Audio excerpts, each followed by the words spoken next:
Well, that's a pretty difficult challenge, I would say, for us as educators, because if you ask any of us grown-ups what the jobs of the future look like, you're going to get a bunch of different answers. And I think the rise of AI has only further compounded that problem. So, how do we as educators prepare students for the jobs of the future when we're still trying to figure out what the jobs of the future are?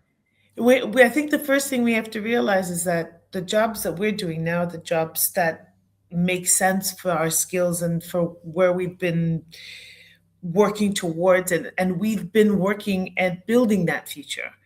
The youth are the ones who are going to help to create the future that they should be prepared for.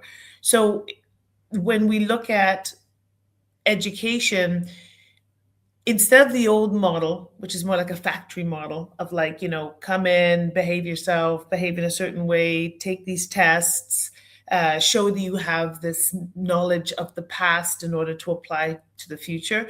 We should be rethinking it and saying, okay, we're going to teach you the foundations because by all means, I think that this is critical. If you don't know the mistakes of the past, you'll remake them and we won't get ahead. But they should be thinking about different ways to apply it to a workforce that they're going to be coming to. So we should be including them in, private public partnerships where they are engaged with work and looking at problems that are current, because they're the ones who are going to also be a part of making the solutions for the future. So it's almost like paying more attention to predictive models, Hmm. paying more attention to trends that are coming, not the traditional career, what industries have changed over time.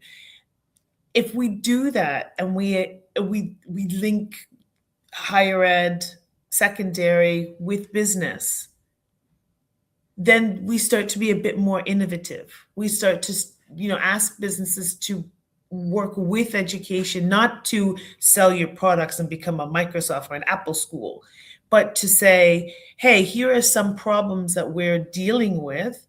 And we know that you guys have some really interesting ways to approach this.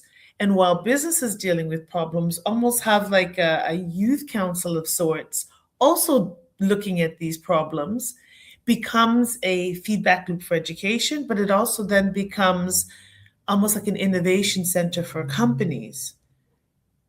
Do you see So, the difference I, is I do.